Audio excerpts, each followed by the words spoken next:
We are Lagos Talks 91.3. Let's talk. A very good morning. It's 3 minutes past 11 this beautiful, fantastic, fun-filled Friday. Welcome to your favorite show on radio, The Midday Show with me, Fanaya. I'm here with you all the way down to 4 p.m., keeping you entertained, very well informed, keeping you company, making you laugh, making you smile, all that good stuff.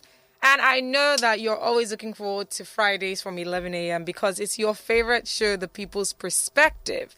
In the studio with me is my co-host, Seun Kuti. Hello, baby. How you doing? How you doing? How's this weekend about to start? It's about to be on and popping. You guys need to see if she's on some coded things today. Yeah. Full assassin level. Protection. I'm telling you. Always. But the beauty is still shining through the entire face mask and... we can still see. Thank you very much. Lagosians, I wish you could be blessed every Friday with the beauty that is Ify. This is why I do this job. I've told you guys. Thank you very much. Ify is my payment. Ify is how they pay me in Lagos Talks. I like that. All right, guys, let's get into the show today. We're going to be highlighting some of the top stories of the week. We're going to talk about the southern governors coming together in one accord to ban open cattle grazing. We're also going to be talking about... But if you wait, before you go, we said this same thing 5 months ago on this show, 6 months ago, when they started this whole... Yep. Wow. So here it is. We're also going to be talking about EFCC coming out to further confirm that they've recovered $153 million, 80 houses from the Eziani. And me, $153 million spirit. And then lastly, we're going to be touching on Pastor Adefarasin's advice to his congregation, telling them to get a plan B. We're going to touch on that. So when I first heard that, I thought she was advising people to get contraceptives. Of course, I mean, it does sound like it. You know that plan B contraceptive? Yeah, I thought that I was like, wow, what a forward-thinking pastor is actually helping young women become more responsible with their sexual, because all these pastors always say, no condom, no contraceptive, it's like, just wait till you're married, people can wait. Because it's part of Christianity. Nobody in his church is waiting. It's part of the religion. So, it's advisable, he says. So I was like, you can't plan say B. there's a possibility that people are not waiting, but you can't say nobody is waiting. I've heard, if you're 38, I've never disvirgin anybody in my life. So, see, Shane, you're just one. But I'm just saying. Please don't make me start thinking how many people possible, because you're just one person. So there's a possibility that you will not come across women that are virgin. I'm just saying. I'm 38. I don't know when people are starting these days, but it's not. Well, I don't know. With what social media is showing us, seems like a lot of people are very much aware, even at younger ages than we were in those days. What my daughter is telling me at 7 these days, I'm going to pray to the ancestors. What my niece actually tells me as well. I go inside my room and I immediately call on the ancestors. Please. You know what this reminds me of? That video of Davido celebrating his daughter's birthday, and then she wanted to start twerking, and then he just stopped her. Like, what are you doing? My daughter twerks all the time. Oh my! She got that from her mom, and I blame my mom. I say, you see what you cost? You see? Oh my goodness. Anyways, guys, let's get into the topics for today. Let's talk about one area of contention that we have been discussing heavily on the People's Perspective. Just recently, after individual attempts to address this menace called open grazing that has been, like I mentioned, a point of contention. It's even led to the loss of lives because of the ruckus between herders and farmers. Finally, southern states or southern state governors, I beg your pardon, in one voice just yesterday. The governor is the state. Announced a ban on open grazing in all the 17 southern states. They recommended that the federal government should support willing states to develop alternatives and modern livestock management systems. They also did speak further on insecurity and the urgency that there is for an addressing of the insecurity issue in Nigeria. The governors, who were united by their resolve to make Nigeria work, so to speak, did not necessarily betray their partisan sentiments. They're still APC, they're still PDP. But one thing that they did agree was that it was an issue and that it was causing insecurity in the country. And also the pressure that we have on the resources in our country already is an issue. Hence the reason why they believe that it's a no-brainer that they need to ban open grazing, especially in the southern states. So we've been talking about this since, and remember where you did mention that there are other alternatives, implementing technology or even creating a place where they know that they can take all their cattle to graze, as opposed to just going through the different lands and causing issues between farmers and herders. Now, the governors have come together. Now, let's start with this, Seun, because it's quite interesting, why they've decided to do this right now. In your own opinion, why do you think that they came together with one voice? It's also to politicize the issue. Actually, the governors have always politicized this issue instead of solving it. Yeah. If you check the thing from the beginning, this whole cattle grazing issues, when the issue first came out, the northern governors, the presidency immediately said, okay, let's end cattle grazing, let's go to ranching. Immediately all the south governors came out and said, no, we want to accept ranching in our states.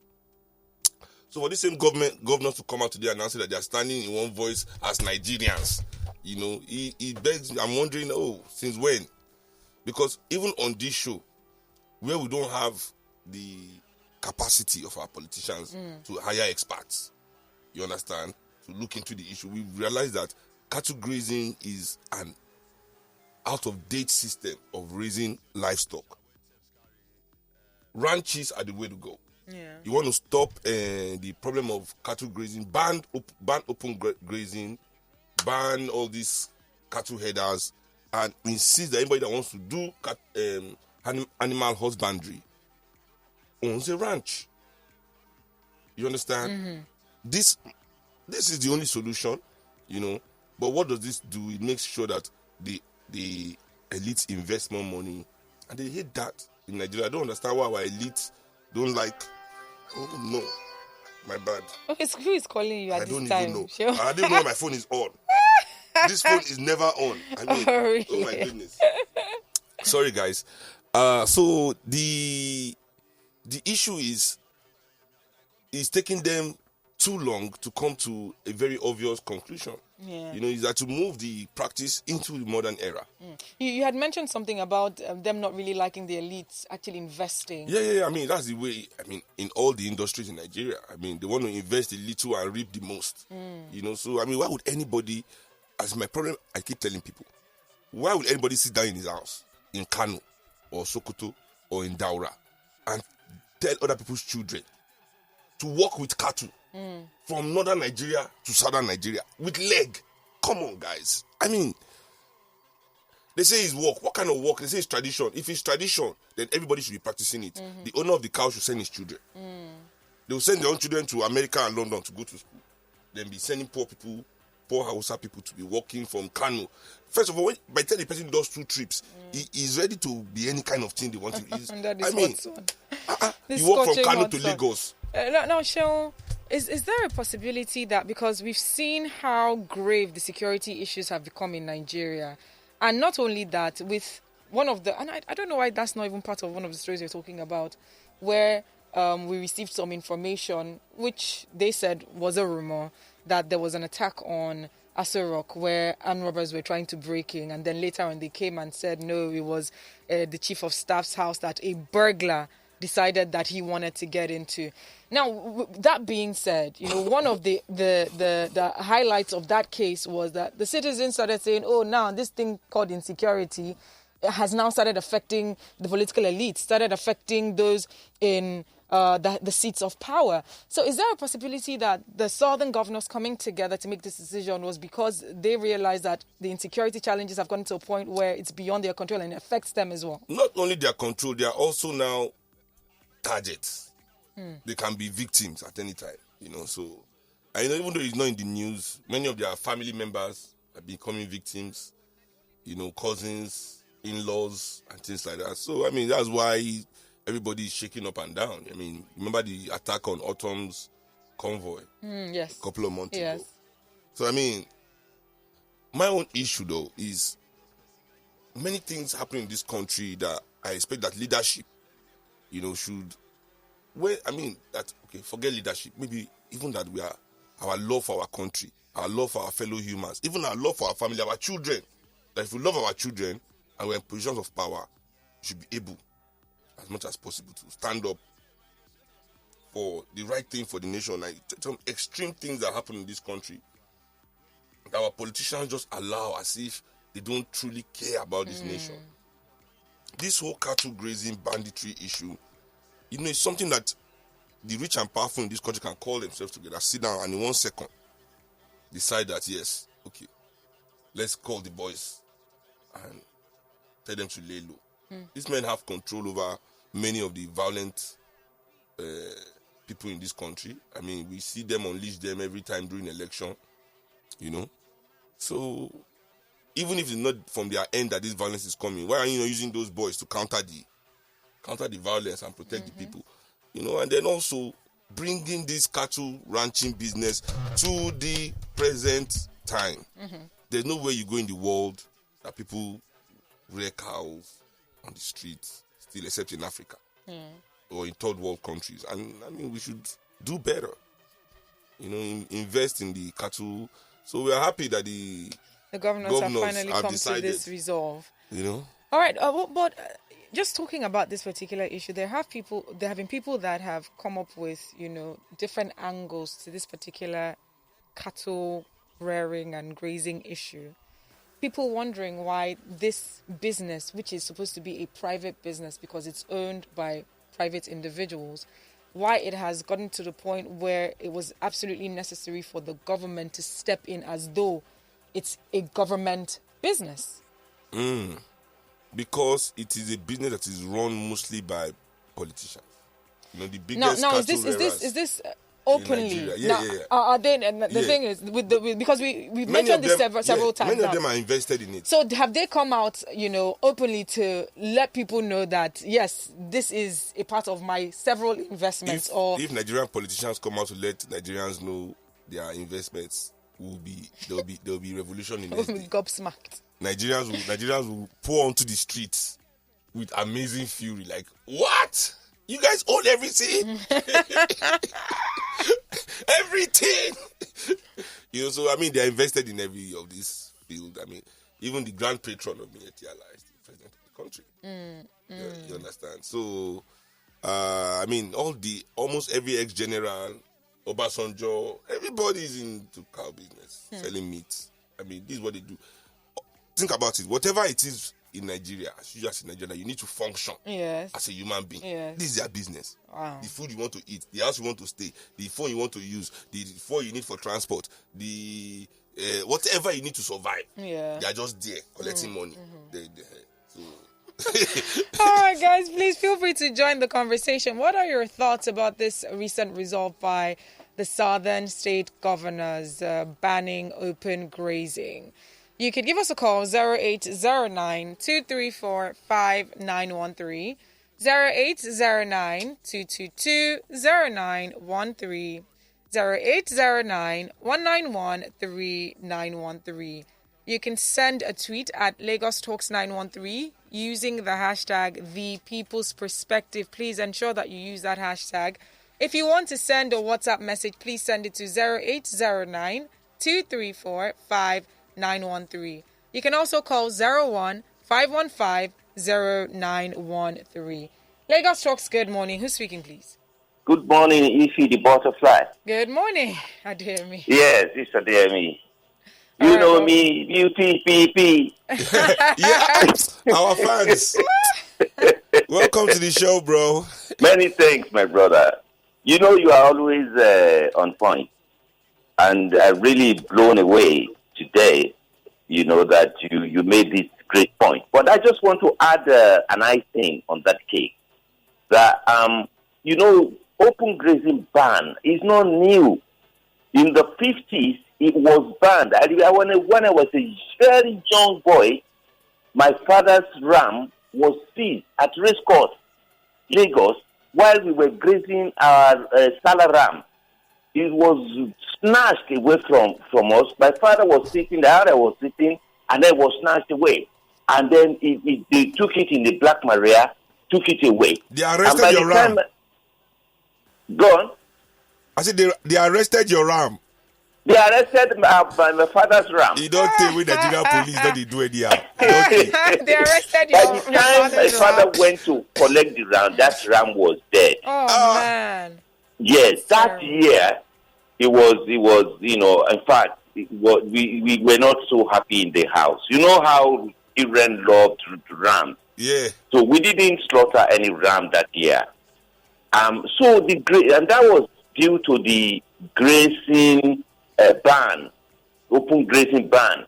So this now being resuscitated because of the problem that we are having with security should not be strange to the top people. They should just accept this so that we can, as a first step towards getting Nigeria to be a peaceful country again. Thank you for your perspective. May God bless our country. Thank you, Adeyemi. Thank you very much. That's the point I was making. Like, this is the only way to go. 6 months ago, we said it on this show when this issue started. And they all know. So they should invest money in their business. Indeed. And nobody should come and tell us that it's federal government or our state government that wants to give subsidy to meat owners to grow meat for the everybody has been making money. Invest in your ranch. All right, let's take this. Lagos Talks. Good morning. Who's speaking, please? Good morning, no. Good morning, no. What's your name? I'm okay. Good morning. I don't know Sinebuka. And they don't steal my bell. So it's cap. Welcome. Oh, bro, how you side now? Happy weekend, man. How you side? Fine. All right, let's hear you. Man at work, see the truth. They pursue it where the government they for $1 trillion is well. I remember when I was in here, when this cattle realizers, there is on Kobo market or that. I do go up and down. Then they normally rear their cow around where they are doing oboisi, timber market. Yes. Okay. You see these guys, they will go about their cattle within that vicinity. They won't just go and outside people's farm and cause anything. I do work. I do follow my brother. My brother 2002, 1 thereabouts or 3. Yes, I do go there. Play around the go. So you see, then Igbo guys they will import cow from northern parts, put inside truck, bring it back, just rear it around that supply area. Then they will kill the cow and using it to do their own business. It's private business. Then until these foreigners begin to come into this thing, I begin to wonder, people that sponsor Boko Haram on this thing, what is their intention? Us as a peaceful nation, we've been living with these people all around. If you remember, I think it was Michelle, when in Bahrain something happened, I called somebody that said the killing happened at the back of the lodge, at the back of our lodge. She has to run away. That is, this guy, they entered into the school, no security, shake, nothing. They went and killed people and just left. I was like, what? Now, if person will no person, governments know how to go about this, spies investigate these foreigners that is into this thing, or say, even if it's amongst us, let them fish them out. Thank God goodness that these governors are coming together to speak about the unity. Thank you very much for your take. At the end of the day, country will go all right. All right, we'll have to let you go, but thank you for your take. Very quickly on WhatsApp, this is coming from Emmanuel, listening from Europe, Italy, to be precise. He said, please, if you help me tell Ibuka to allow us to call into. Thank you. All right, I'm sure he's heard that. This is from Kiliwensky saying, I dare these southern governors to bite and take their banning of open grazing beyond just barking. This is just another big press statement. Now, all politics. Honestly, it still baffles me how Nigerians still cannot see through these big personalities that they misconstrue as leaders and understand that they are opportunists who will never give you the kind of Nigeria you'll want to see. This is coming from, whilst that loads, let's take this call. Lagos Talks, good afternoon, or good morning rather. What's your name? Hello? All right, before we move on to the other stories, Seun, because I don't know why we didn't add this to the list, but what is your take on the news that circulated a few days ago that there was an attempted attack on Aso Rock, and then later on the presidency response saying, it's a burglar that was targeting Gambari, who is the chief of staff's residence. I think the news was that the houses were actually burgled and emptied. That 2 houses, Garba Shehu and Gambari. But the presidency never actually confirmed that part. That was news outlets, so news outlets did confirm that.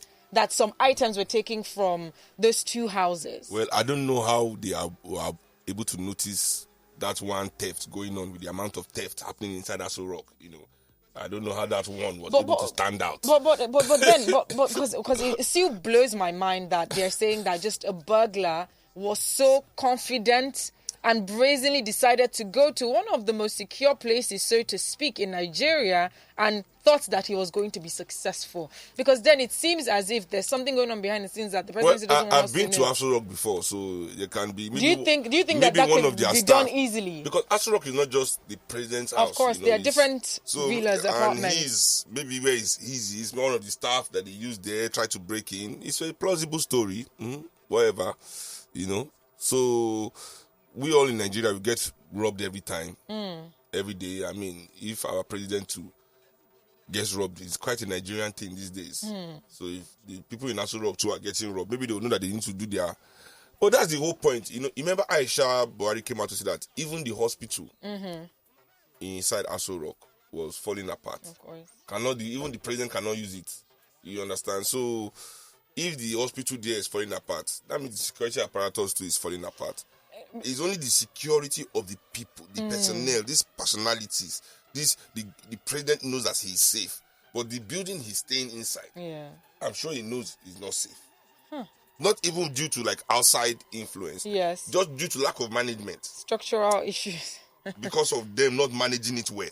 So that's how Nigeria is. With Aso Rock, look at the roads he drives on. Yeah. Nothing is safe. With Aso Rock is a symbol of power, so to speak. And if one area in Nigeria that is seen as one of the most secure places in Nigeria seems to be unsafe, how do you think that this translates when it comes to the citizens? Because it seemed like some sort of scare was shot into the atmosphere where people began to think that there's a possibility that Nigeria is collapsing, because if a burglar could get into any of these houses within the villa, then what else? I mean, is Nigeria in America, waiting for? In America, there have been attempts on the White House. Yeah.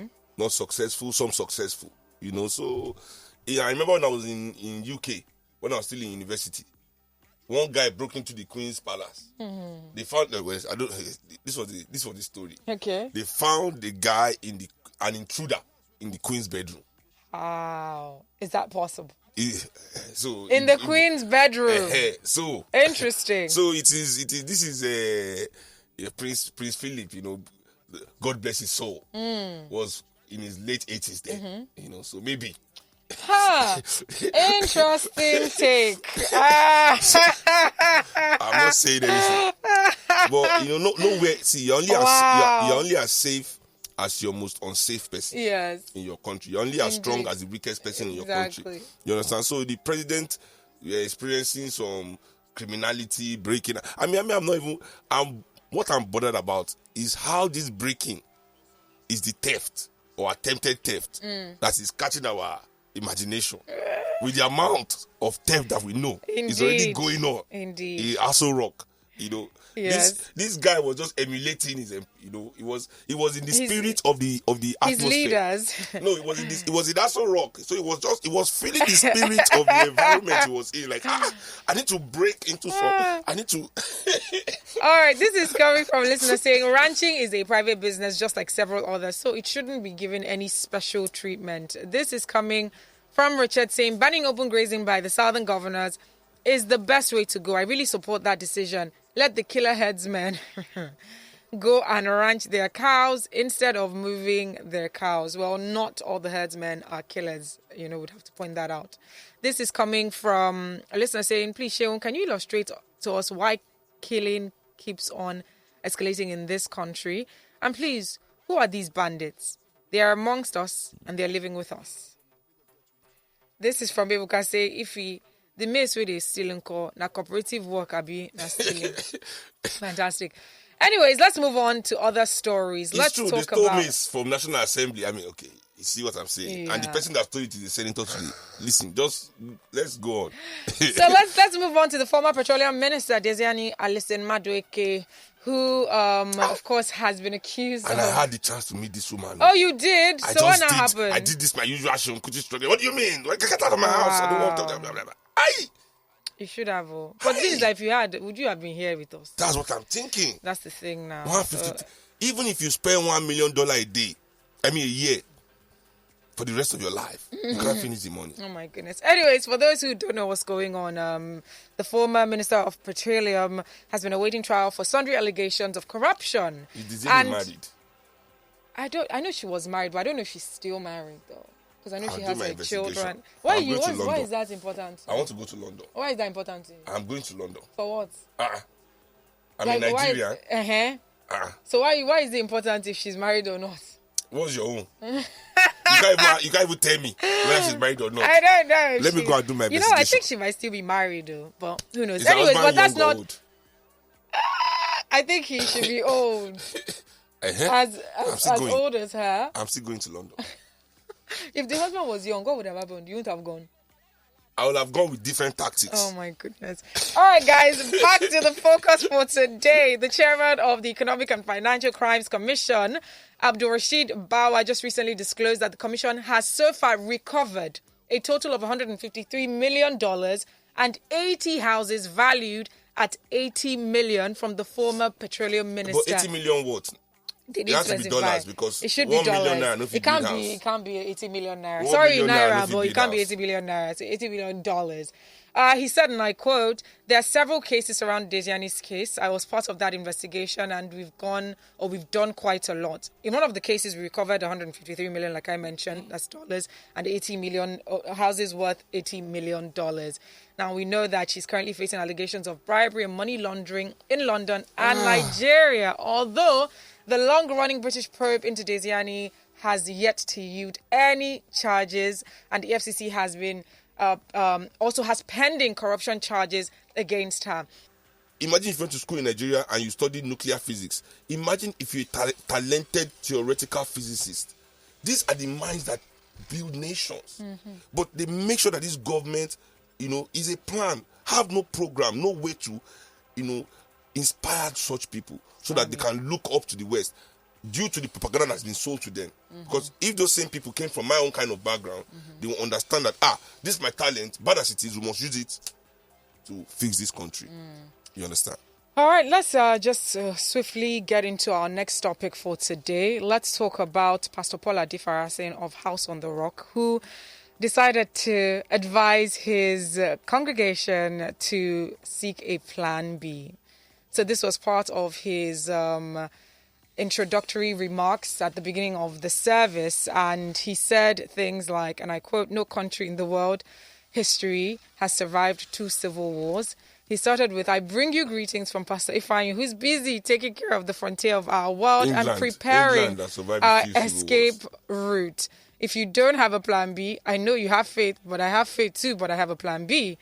And then he said, whether that's an Okada to Cameroon or flying boats or speedboat, as we call them, to Semeboda or a hole in the ground, get your plan B and a few other things. Now, Pastor Paul Adefarasin, before we get into that, he's been quite vocal about, poor governance in Nigeria. And he did say this about 2 Sundays ago, just last Sunday, I beg your pardon.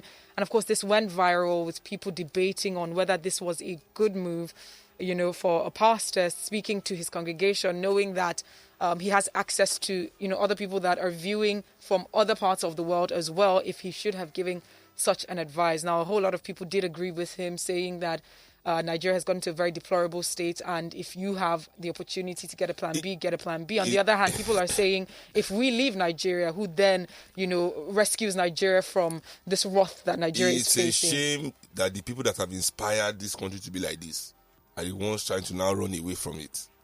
I mean, whatever is in Nigeria today, whatever Nigeria is today, all the people that have been influencing the majority of people in Nigeria, all the big influencers, all the big trendsetters. I mean, this is your design. This is your grand design. All these politicians and their friends and all the experts on TV and all the journalists. I mean, look at your design and be proud, So in essence, what you're saying is, because first of all, I have to point this out, because watching that sermon, I did watch the sermon, and this started out as a joke, because he does make jokes like this, by the way. However, I do not think that it was a joke. Actually, it was a joke, but it was a true. It was a true joke. It was a true joke, because he's always joking around like that. He was just like, listen, I have faith though, but I have a plan B. He was joking, but however, this sparked, a conversation on social media for a few days where people were then arguing, should this be so? Should he have said this or should he have said that? And then people were saying, you know what? In all honesty, there are people that do believe that Nigeria has gotten to such a deplorable state that if you have the opportunity to give your children a better life, if you have an opportunity to go to safety because of the rise of insecurity in Nigeria, then do so. Well, the advice you should have given is that due to the rise of insecurity in Nigeria, we as Nigerians need to now make it our priority to fix our country. But okay, carry on. That is all. That is what you should have said. Yeah. The plan B, as Vector and I were discussing this 2 days ago, we spent the whole Wednesday together, kind of just gisting.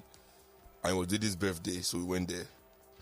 And we're like, we should float a hashtag. Because they were asking us, what's your plan B? Plan B is to tuleshe. What does that mean? To fix the house. I like that. That's the plan B. Our plan A has been not to care. Well, let everybody in Nigeria, let us just be honest with ourselves. We've not cared since 1999. We didn't care. There was oil money flowing around. There was 5 shows every month in a court. $1 million tables flying around. Champagne in all the clubs. I remember in 2016, in Nigeria, we finished the whole champagne in Nigeria. What? Like there was champagne scarcity. Champagne finish in 2016. I've never heard that. Champagne scarcity in Nigeria. That's very odd. It finished. They can't begin sell small bottle only like this. We finished it. Nigerians consume champagne of France, the town of Champagne in France, where champagne comes from. They had run out because we were demanding. The Nigerians are the highest consumer of champagne in the world. And dare I say, it's just a select few that actually do consume the champagne in Nigeria. But they consume it where? Wow. They consume it where?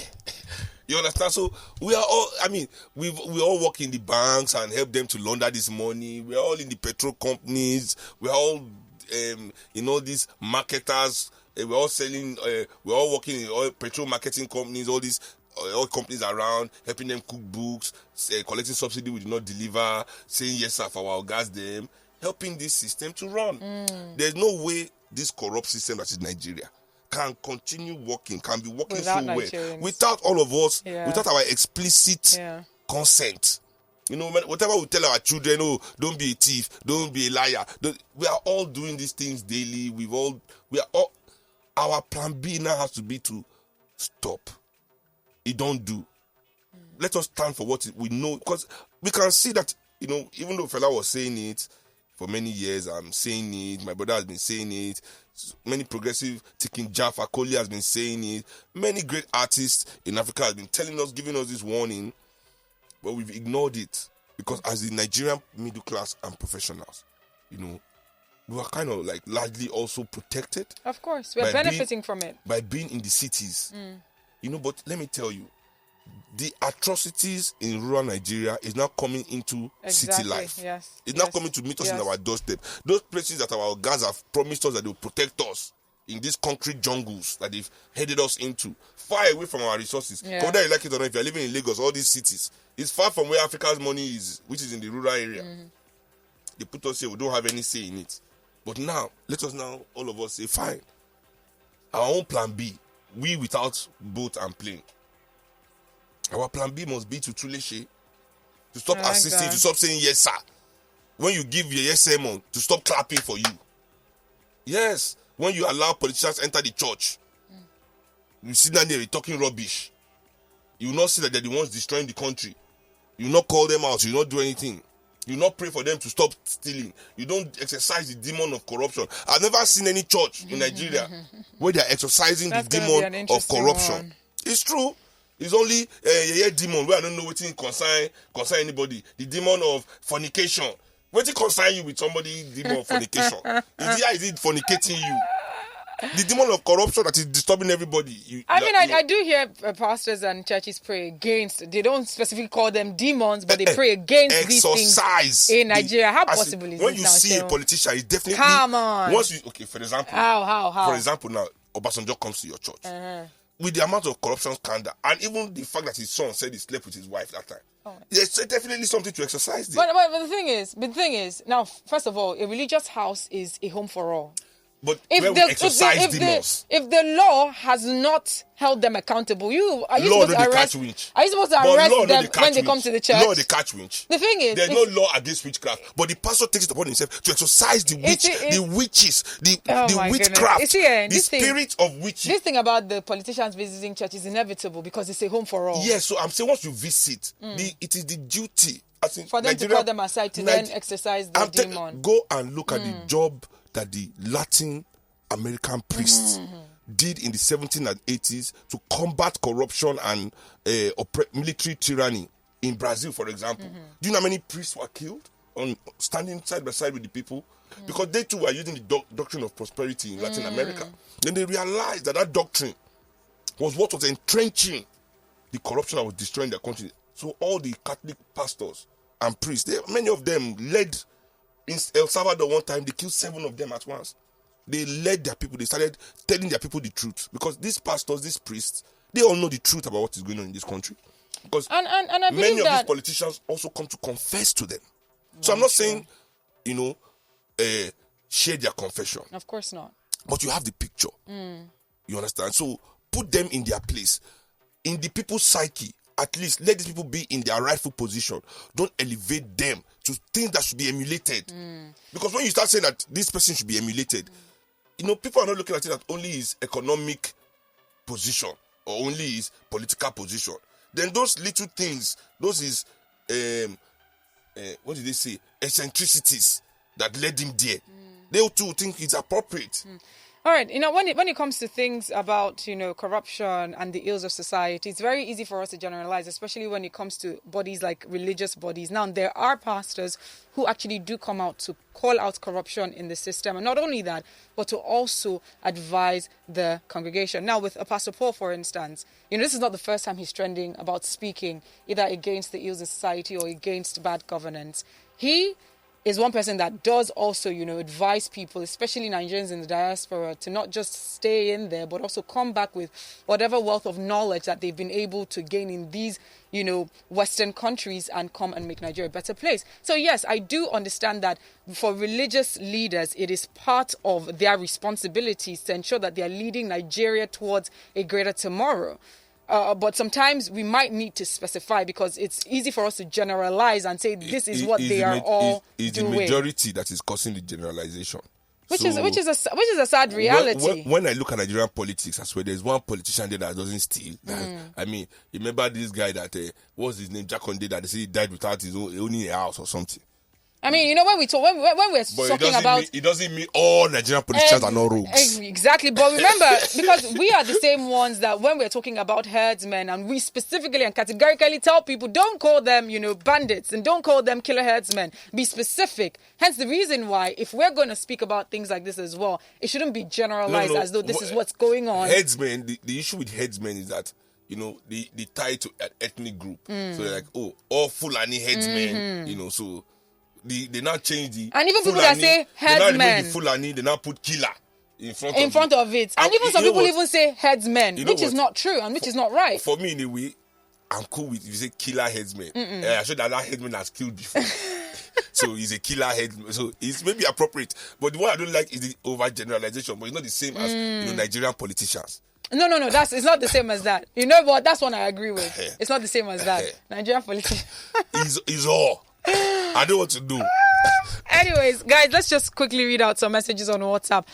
This is coming from a listener saying, good afternoon. I was so splenetic and downcasted with the gargantuan amount of funds being looted all the time. It's so barbaric. It's majestically unacceptable. All right, I'll stop there because honestly... Is this that... what's his name?